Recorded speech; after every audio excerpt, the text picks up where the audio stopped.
আজকের চ্যাপ্টারের নাম হচ্ছে সরল দোলগতি বা সিম্পল হারমোনিক মোশন। তাহলে এটা কি সরল দোলগতিটা কী জিনিস? এটার মেন দুটো বৈশিষ্ট্য আছে। তার আগে একটা ছোট্ট কথা বলা দরকার, সেটা হচ্ছে যে কোনো ধরনের সরল দোলগতিটা নাম দেখেই বুঝতে পারছি সরল মানে সিম্পল ভাইব্রেশন বলতে হবে বা সিম্পল কম্পন, মানে হচ্ছে কোনো বস্তু কাঁপছে, সেই কাঁপাটার একটা সরলতম রূপ হচ্ছে সরল দোলগতি। ঠিক আছে? তাহলে এবার যদি কোনো বস্তু অন্যরকমভাবে কাঁপে, ধরো সাপোজ তুমি কী করলে, এটা ধরো সাপোজ এটা সিলিং আছে, সিলিং থেকে একটা তার ঝুলিয়ে দিলে, সেই তারটাকে কী করলে, তারটাকে ঘোরাচ্ছ নিজেভাবে নিজের দিকে, তা ঘুরিয়ে আবার ছেড়ে দিচ্ছ টেনে, তাহলে কী হবে, নিজেও ঘুরবে, এদিকেও যাবে এদিকেও আসবে, তো একটা ক্রিটিক্যাল ব্যাপার হতে পারে। তো সেই ক্রিটিক্যাল ব্যাপারটা কিছুই না, আলটিমেটলি অনেকগুলো সরলদগতির মিশ্রণ বলতে পারো। সহযোগী ব্যাপারটা এতটাই মানে এইভাবেই তাকে উপস্থাপনা করা হয়েছে, যে কোনো ক্রিটিক্যাল বা মানে যে কোনো ক্রিটিক্যাল বাংলা কী বলবো, জটিল দোলন, জটিল যদি দোলন হয় বা কম্পন হয়, সেই কম্পন মানেই হচ্ছে অনেকগুলো ছোটো ছোটো সরল দোলগতির মিশ্রণ বা সমষ্টি। তো সরল দোলগতি ব্যাপারটা কী বলছে, যে যদি কোনো বস্তু কণার, যে বস্তুটা তার কম্পনশীল, সেই বস্তুটা যদি দুটো ধর্ম মেনে চলে, কী চলে, দুটো প্রপার্টি বা দুটো ধর্ম মেনে চলে, তখন সেই কণার গতিকে বা কম্পনকে কি বলা হবে, সরল দোলগতি। তাহলে দুটো বৈশিষ্ট্য কী জিনিস জানাটা খুবই দরকার।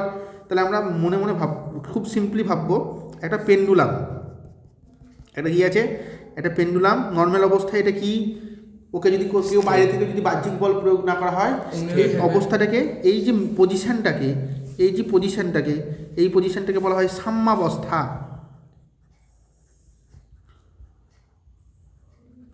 বা ইংরেজিতে বলা হয় মিন পজিশন।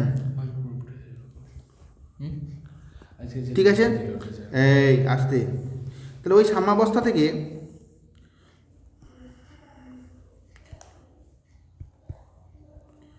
ঠিক আছে হলো। এবার কখন কম্পন হবে, বাইরে থেকে যদি ওকে বল প্রয়োগ করা হয়, নিজে কী করা হয়, ধরো সাপোজ আমি এটাকে টেনে এত দূর পর্যন্ত টানলাম, টেনে কী করলাম, ছেড়ে দিলাম, তাহলে কি হবে বলো তো দেখি। তোমাদের সাধারণ জ্ঞান কী বলছে, যদি এই পেন্ডুলামটাকে এত দূর পর্যন্ত ছোট্ট ক্ষুদ্র কোণ থিটা কোণ করে হালকা করে টেনে বাইরে থেকে, আমি নিশ্চয়ই বল প্রয়োগ করেছিলাম, এদিক দিয়ে বল দিয়ে টানলাম। ঠিক আছে, দাঁড়া, এখানে আপাতত দেখাবো না বলের সিটা, আমি এতে দেখাচ্ছি। তো সাপোজ এটা পেন্ডুলাম ছিল, পেন্ডুলামটাকে ধরে এমনি করে টেনে দিলাম, নিয়ে ছেড়ে দিলাম, তাহলে কী মনে হবে, এত দূর পর্যন্ত আসবে, আসার পর ছেড়ে দেবো যখন, তখন এদিক দিয়ে এখানে আসবে, আসার পর থামতে পারবে না, না থেমে আবার এত দূর পর্যন্ত এখানে যাবে, আবার ওখানে আসার পর আর বেশি দূর যাবে না, আবার এখন থেমে গিয়ে আবার এদিকে আসবে, এইভাবে চলতে থাকবে, এই যাবে দ্যাট ইজ, বা এটাই হচ্ছে পেন্ডুলামের ক্ষেত্রে হয়।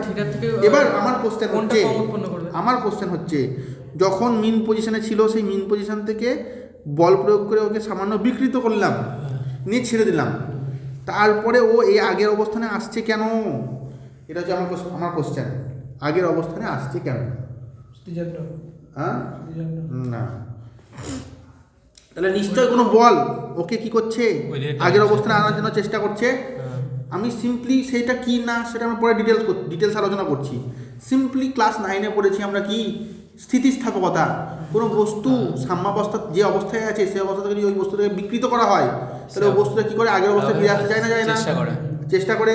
তখন সেই বল বাইরে থেকে, ধরো একটা বস্তু আছে, একটা বস্তু বাইরে থেকে বল প্রয়োগ করলাম, বস্তুটা তেবড়ে গেল, নিয়ে ওই বস্তুর মধ্যেই ভিতর থেকে একটা প্রত্যানয়ক বল কাজ করে না, কি বলেছিলাম, রিস্টোরিং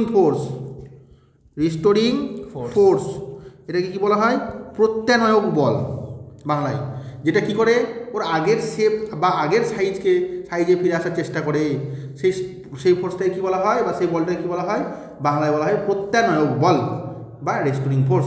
সেই রেস্টোরিং ফোর্সের বিভিন্ন ক্ষেত্রে বিভিন্ন রকম রেস্টোরিং ফোর্সের ব্যাখ্যা থাকে, এই ক্ষেত্রে ব্যাখ্যা আলাদা আছে, পরে দেখব আমরা। আপাতত উপর যদি বলা হয়, এইটাকে আগের অবস্থাতে আনার জন্য যে বল কাজ করবে, সেটাকে কী বলা হবে, রেস্টোরিং ফোর্স বা সাম্যাবস্থা বা প্রত্যানয়ক বল। ঠিক আছে, ক্লিয়ার? এবার এই প্রত্যানয়ক বলের ভ্যালুটা ভালো করে বুঝবা, ওর কি সাম্যাবস্থা বা মিন পজিশনের দিকেই হচ্ছে না সবসময়।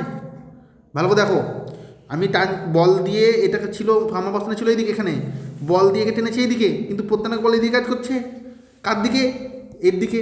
আবার যখন এটা এখানে আসার পর থামতে পারবে না, কেন থামতে পারবে না, গতিজার জন্য থামতে পারবে না, আবার এইদিকে চলে যাবে দাঁড়িয়ে করে, নিয়ে এখানে এসে তখন মনে পড়বে, ওরে আমার তো এখানে যাওয়ার কথা ছিল, তখন ওরা চলো ফিট।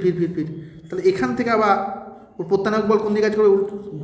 এই দিকে কাজ করছে, এখানে চলে এদিকে, এখানে হচ্ছে এইদিকে।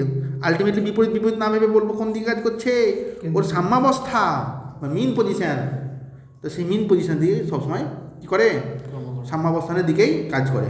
এটা হচ্ছে একটা কন্ডিশন। সেকেন্ড কন্ডিশন কি?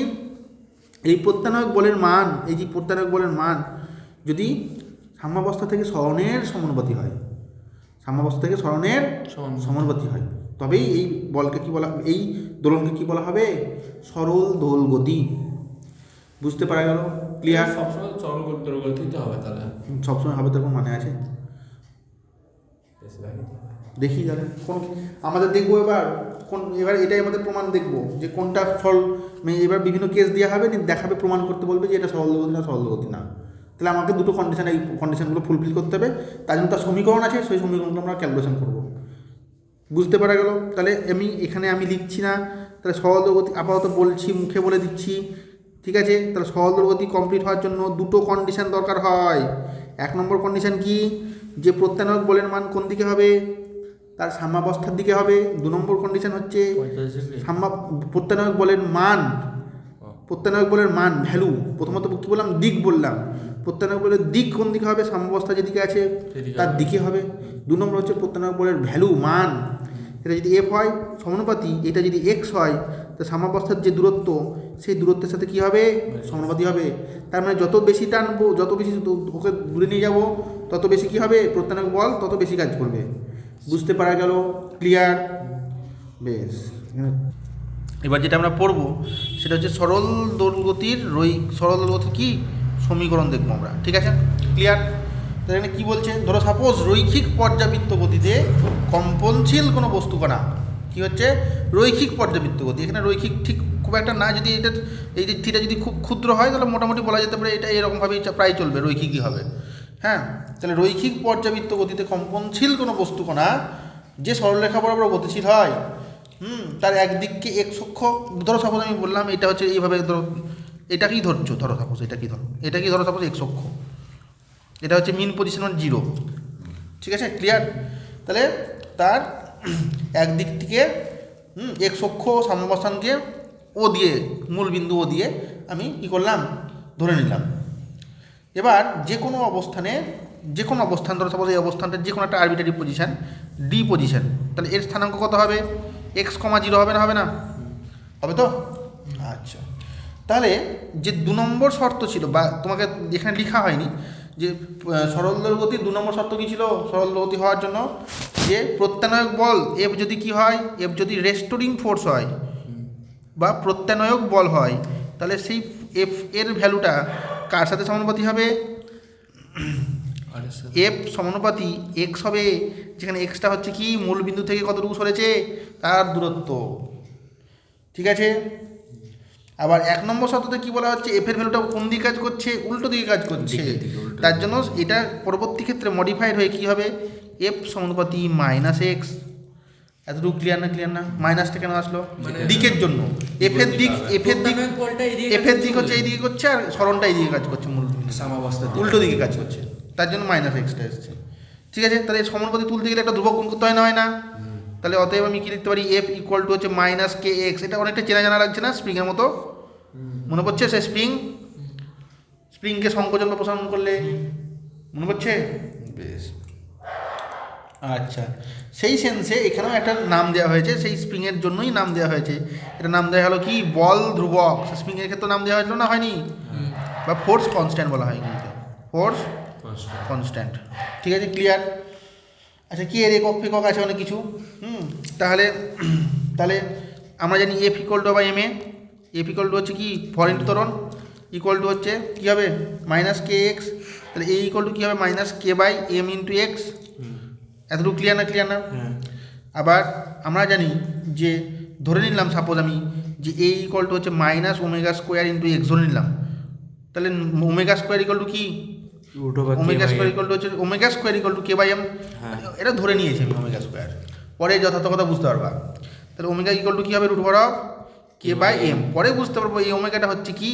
কৌণিক, এটা হচ্ছে কৌণিক ত্বরণ, কৌণিক ত্বরণ না, কৌণিক কম্পাঙ্ক, কৌণিক কম্পাঙ্ক, অ্যাঙ্গুলার ফ্রিকোয়েন্সি বলা হয়। ঠিক আছে, সেটা তোমাদের এদিকে দেখবো আস্তে আস্তে। তাহলে দেয়ারফর ওমেগা ইকুয়াল টু কী হবে, root over of k by m হবে, তাই তো? বুঝতে পারলাম না? তাহলে এখান থেকেই সংজ্ঞা দেওয়া হয়েছে সরল দোলগতির, যে তাহলে সরল দোলগতির সমীকরণ কী হবে, যে a equal to minus omega square x, এখান থেকে এটাই হচ্ছে অ্যাকচুয়ালি এসেনশিয়াল ইকুয়েশান। ত্বরণটা হচ্ছে এখানে পরবর্তী ক্ষেত্রে আরও দেখবা, আরও ইম্পর্টেন্ট। এবার আমি যেটা বলছি সেটা খুবই ইম্পর্টেন্ট কথা। সেটা কী জিনিস, সেটা হচ্ছে কম্পনশীল কোনো বস্তু কণার ত্বরণ সাম্যাবস্থা থেকে কণাটির সরণের সমানুপাতিক হবে। এখান থেকে বলছি এ প্রপোর্শনাল টু এক্স, সাম্যাবস্থা থেকে কণার সরণের সমানুপাতিক হবে এবং সর্বদাই সাম্যাবস্থার অভিমুখী হবে। তার জন্য মাইনাস চিহ্নটা এসছে, সর্বদা কী হবে, সাম্যাবস্থার অভিমুখী হবে। এই কণার গতিকে কি বলা হয়, যদি এরকম ফুলফিল হয় তবে সেই কণার গতিকে বলা হয় সরল দোল গতি। এতটুকু ক্লিয়ার না? না হলে বল, আমরা হালকা করে দেখব যে প্রত্যানক বলটা সাম্যাবস্থার দিকে কাজ করছে কেন। সেটা বিভিন্ন কেসে বিভিন্ন রকম হয়। আপাতত আমরা পেন্ডুলামের জন্য বা সরল দোলকের জন্য কী হয় সেটা দেখছি। ভালো করে দেখবা। এটা হচ্ছে ধরো সাপোজ একটা সরল দোলক, এটা হচ্ছে সাম্যাবস্থা। এবার সাম্যাবস্থা থেকে হালকা থিটা কোণ, এটা হালকা থিটা মানে প্রায় 10 ডিগ্রি বা 10 ডিগ্রির কম হবে। যদি ছোট্ট থিটা মানে theta is about equal to 0 degree ধরবো, তাতে যদি ওকে করা হয় তাহলে এটা প্রায় স্ট্রেট লাইন হবে না ধরা যেতে পারে। আচ্ছা, এটা যদি এই বব, এটাকে বলা হয় ববটার উপর যদি এম হয় তাহলে এটার এমজি নিচে দিয়ে কাজ করবে, এখানে টান এইদিকে টানটি কাজ করবে না? আচ্ছা, এবার এটা কী করলাম, দুটো বিভিন্ন উপাংশে এই টানটাকে ভাঙো। এটা যদি থিটা হয় তাহলে এটাও থিটা হবে, এদিকটা কী হবে টি কস থিটা, এটা টি সাইন থিটা। হলো না? এদিকে দেখান, দেখুন টি কস থিটা এমজি কী করবে, সমান হয়ে যাবে। এটার ভ্যালু সমান হবে, কিন্তু এইদিকে কোনো বল কাজ করছে না, এইদিকেই কাজ করছে, তার মানে এইদিকে টান দিচ্ছে ওই জন্য। বুঝতে পারা গেল? তাহলে এই দিক বরাবর সাম্যাবস্থার দিক বরাবর একটা আমি বলের উপাংশ পাচ্ছি না, তার জন্য ওই সাম্যাবস্থার দিকে ফিরছে। সাম্যাবস্থার দিকে, হ্যাঁ এটা সাম্যাবস্থা না, এটা মেইন পজিশন না। তাহলে এটা স্যার কী হচ্ছে, এইটা আর এইটা কি হচ্ছে, সমান উল্টো দিকে না, নালিফাই হয়েছে, দুটো যোগগুলো 0 হবে। মানে এটা যদি ওয়াই অক্ষ হয়, ওয়াই অক্ষ বরাবর মোট বল কী হবে, 0 হয়ে যাবে। কিন্তু এক্স অক্ষ বরাবর মোট বল 0 নাই, এইদিকে কোনো বল নাই, কিন্তু এইদিকে বল আছে, শুধু সাম্যাবস্থার দিকে আলটিমেটলি গেছে, আর সাম্যাবস্থার দিকে নেট ফোর্স পাওয়া যাচ্ছে। এই কারণটাই হচ্ছে এটা ব্যাপার। ঠিক আছে, এবার যেটা দেখবো আমরা সেটা হচ্ছে সরল দোল গতির কি গাণিতিক বিশ্লেষণ। সরল দোল গতির